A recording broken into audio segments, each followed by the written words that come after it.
Dans le cadre du projet ACESO, nous avons organisé des visites de structures afin de regarder les différentes pratiques d'accompagnement, mais aussi de créer une communauté bienveillante. Si les moyens et les buts des partenaires qui travaillent au sein d'ACESO sont différents, réfléchir sur leurs propres pratiques et s'inspirer les uns des autres constitue le ciment du projet. Pour cadrer ces visites, un groupe de travail, astucieusement nommé Guide du routard, a tout prévu.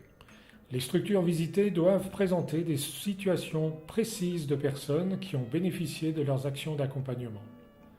Leur récit est un moyen de comprendre les méthodes de travail, l'organisation, les postures, mais aussi les difficultés et la finesse qui sous-tend tout accompagnement.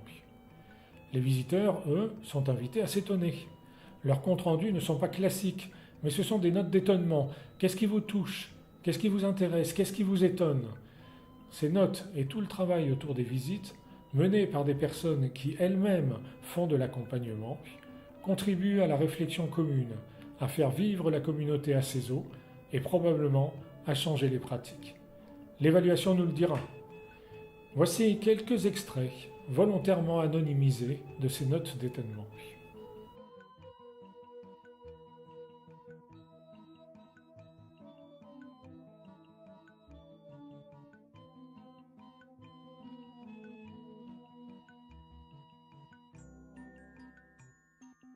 La qualité des récits nous a permis de rencontrer deux personnes accompagnées dans leur singularité, leur questionnement, leur intelligence, leurs ressources, leurs difficultés propres, qui réclament à chaque fois de chercher des solutions ensemble en démêlant avec patience, pas à pas, les situations qui semblent inextricables au premier abord.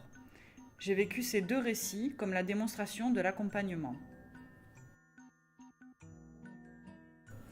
J'ai été étonnée par l'étendue des compétences mises en œuvre aussi bien sur le plan de la santé que celui des connaissances juridiques et sociales, par la diversité des populations concernées et par les qualités nécessaires de médiateurs, patients et attentifs pour créer une relation de confiance. Ici, être accompagné, c'est construire des liens de confiance pour échanger des expériences et les difficultés de vivre avec le VIH, mais aussi pour fêter la vie et la joie. C'est rester en contact et faire attention aux détails, car c'est toujours à partir d'un petit geste que les liens se construisent et se fortifient.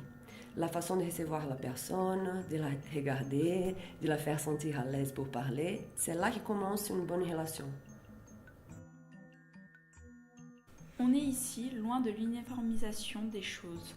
On est au contraire en train de cultiver une attention à tous les étages, à commencer par un accueil-soin, par les secrétaires, instaurant une hiérarchie du soin qui s'horizontalise ou se ramifie comme un arbre, où chaque branche est aussi importante que l'autre.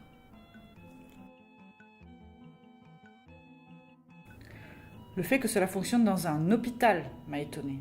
C'est un centre de santé qui accompagne des étrangers dans les aspects médicaux, sociaux, émotionnels, juridiques, entre autres. Cela me semble étrange qu'une telle prise en charge globale soit offerte dans un environnement déconnecté de la vie quotidienne des personnes. Mais cela ne veut pas dire que les pratiques d'accompagnement soient elles-mêmes déconnectées. Au contraire, il y a beaucoup d'activités hors murs, par exemple des groupes de parole où les personnes peuvent se rencontrer et échanger sur leur expérience de vie, leurs difficultés, leurs questions intimes et créer des liens. Cela leur permet de se connecter avec la nouvelle culture, le nouveau territoire de vie. La médiatrice santé intervient là où les recours classiques des assistantes sociales sont non opérationnels, soit parce que leur temps de réaction est bien trop long pour faire face aux urgences, soit parce qu'elles ne savent pas faire, soit pour ces deux raisons réunies.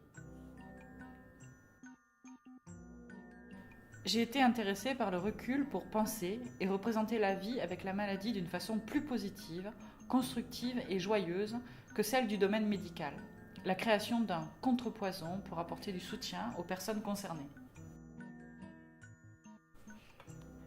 Une chose que je trouve admirable, c'est le type d'invitations et d'activités qui sont forgées ici et qui sont majoritairement des propositions à être ensemble, vivants, à se faire du bien, yoga, piscine, sport en tout genre, à s'amuser, à faire à manger, à échanger, à se rencontrer amicalement, sentimentalement, sexuellement. On sent que se crée là une forme très forte et légère en même temps de communauté.